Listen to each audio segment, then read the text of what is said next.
കാഴ്ചപരിമിതി പറഞ്ഞ് അപമാനിച്ചും സ്ത്രീധന പീഡനത്തെയും തുടർന്ന് യുവതി ആത്മഹത്യ ചെയ്ത സംഭവം ആലപ്പുഴയിൽ നിന്ന് ന്യൂസ് 18 നേരത്തെ റിപ്പോർട്ട് ചെയ്തതാണ്.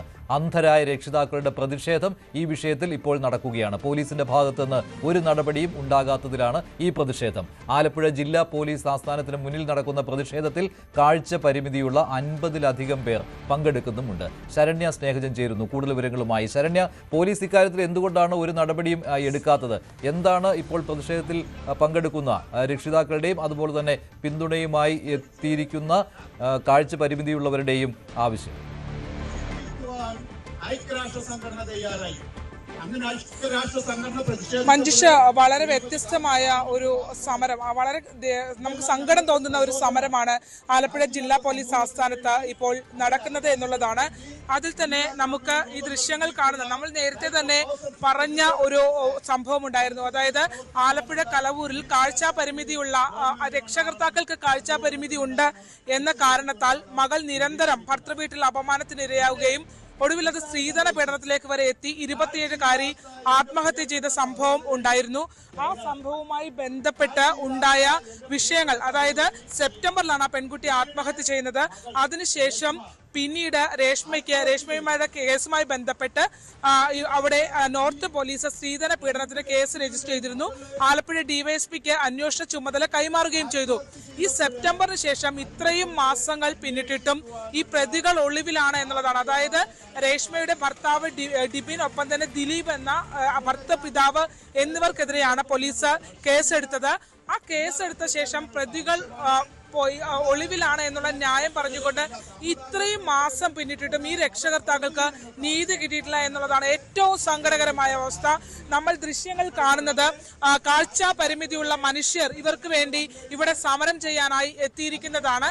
അതിൽ തന്നെ ഈ ജില്ലയിലുള്ള കാഴ്ചാ പരിമിതിയുള്ള ഭൂരിഭാഗം പേരും, 50-ലധികം പേര് നമ്മൾ രാവിലെ മുതൽ കാണുകയാണ്. ബസ് ഇറങ്ങിയും ഒക്കെ അവർ വളരെ കഷ്ടപ്പെട്ടിട്ടാണ് ഈ സ്ഥലത്തേക്ക് എത്തിയത്. ഈ രക്ഷകർത്താക്കളുടെ ദയനീയമായ സാഹചര്യം കണക്കിലെടുത്താണ് വന്നിരിക്കുന്നത് എന്നുള്ളതാണ്. നമ്മളോടൊപ്പം ഇപ്പോൾ ഈ രേഷ്മയുടെ മാതാപിതാക്കളുണ്ട്. അവർ രണ്ടുപേരും വന്നിട്ടുണ്ട്. അമ്മയൊക്കെ വന്നപ്പോൾ മുതൽ കരയുകയാണ്. നമുക്ക് വളരെ സങ്കടമുണ്ട് അവരുടെ സാഹചര്യം. ഇവരൊക്കെയാണ് പോലീസ് വേണ്ട വിധത്തിൽ പരിഗണിക്കേണ്ടത് എന്നുള്ളതാണ്. കാരണം സ്ത്രീധന പീഡനത്തിന് കേസെടുത്തിട്ടും FIR രജിസ്റ്റർ ചെയ്തിട്ടും പ്രതികൾ ഒളിവിലാണെന്ന് ന്യായം പറഞ്ഞ് എങ്ങനെയാണ് ഇവർക്ക് അല്പം പോലും നീതി കിട്ടാത്തൊരു അവസ്ഥയിലേക്ക് എത്തുന്നെന്നുള്ളതാണ്. അമ്മ, ഒരുപാട് സങ്കടമുണ്ട്. ഇവിടെ നിന്ന് ഇങ്ങനെ കരയുന്നത് കാണുമ്പോൾ ഒരുപാട് സങ്കടം തോന്നുന്നുണ്ട്. എന്താണ് നിങ്ങളുടെ ഇപ്പോഴത്തെ ഒരു അവസ്ഥ? ഞങ്ങളുടെ മോള് ചെയ്യത്തില്ല, ഞങ്ങളുടെ മോള് ഒരിക്കലും ആത്മഹത്യ ചെയ്യത്തില്ല. ഇപ്പോ കേസെടുത്തിട്ട് എത്ര ദിവസമാകുന്നു? എത്ര മാസങ്ങൾ പിന്നിടുന്നു?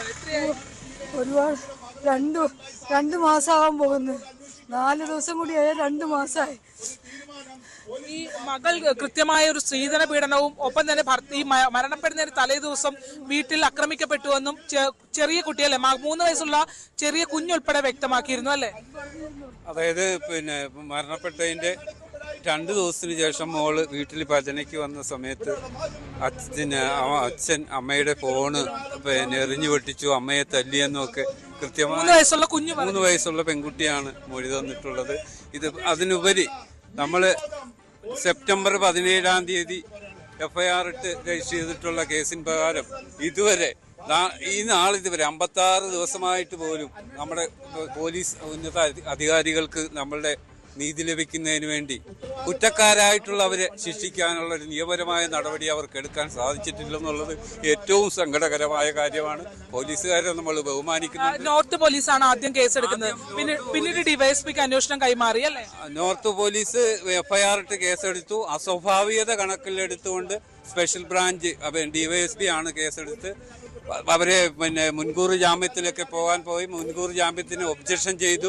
അവരുടെ ജാമ്യം റദ്ദ് ചെയ്തിട്ട് പോലും ആ കുറ്റവാളിയെ അറസ്റ്റ് ചെയ്യാൻ കഴിയാതെ അതിനുശേഷം ഞാൻ DYSPക്ക് നേരിട്ട് എന്തുകൊണ്ടാണ് ജാമ്യം ചെയ്യാത്തതെന്ന് ചോദിച്ചപ്പോൾ നമ്മളെ കളിയാക്കുന്ന രീതിയിൽ വളരെ നിന്ദവും നീചമായ രീതിയിലാണ് SP ഭാഗത്തു നിന്നുള്ള ഒരു പെരുമാറ്റം ഉണ്ടായത്.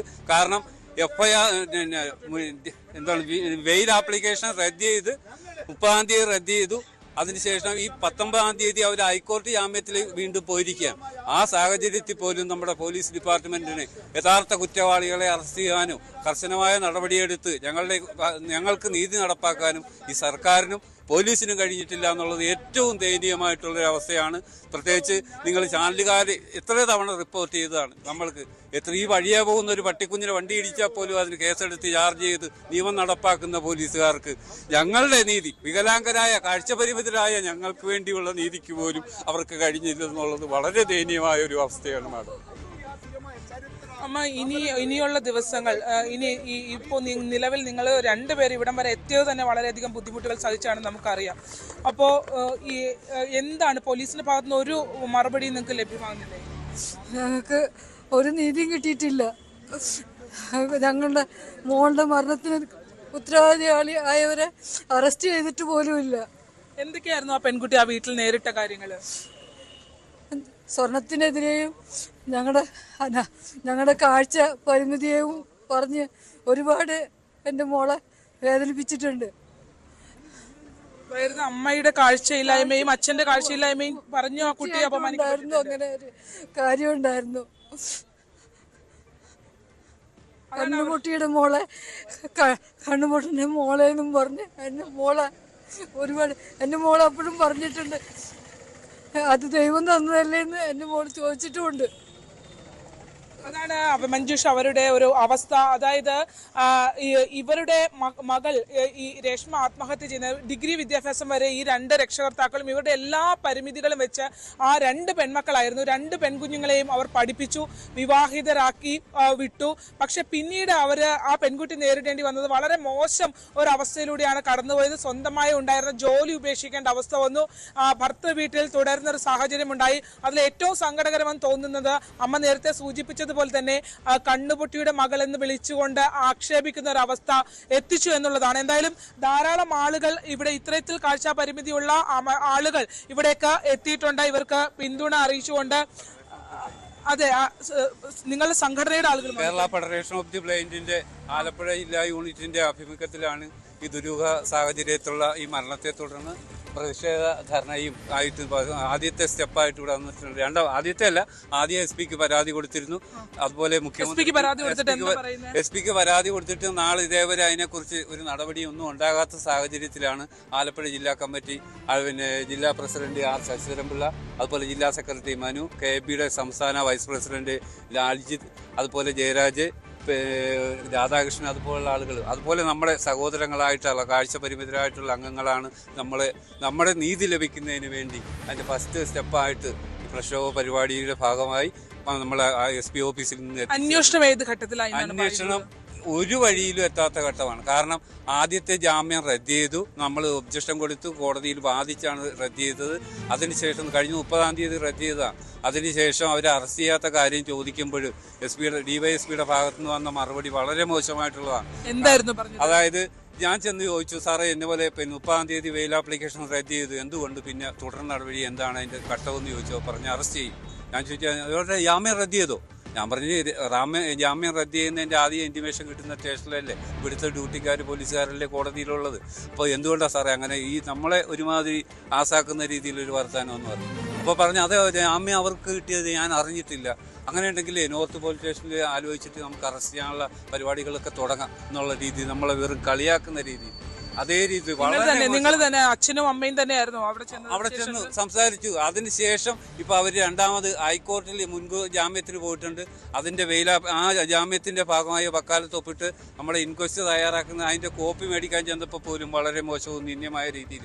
അതായത് ഞാൻ അപേക്ഷ കൊണ്ട് കൊടുത്തപ്പോൾ പറഞ്ഞത് അത് നിങ്ങൾക്ക് അങ്ങനെ നേരിട്ട് ഇൻക്വസ്റ്റ് തരാനുള്ള ഒരു അധികാരം ഇല്ല, അത് കോടതിയിൽ നിന്ന് വേണമെങ്കിൽ വക്കീലിന് നിയമാനുസൃതമായിട്ട് എടുക്കാം.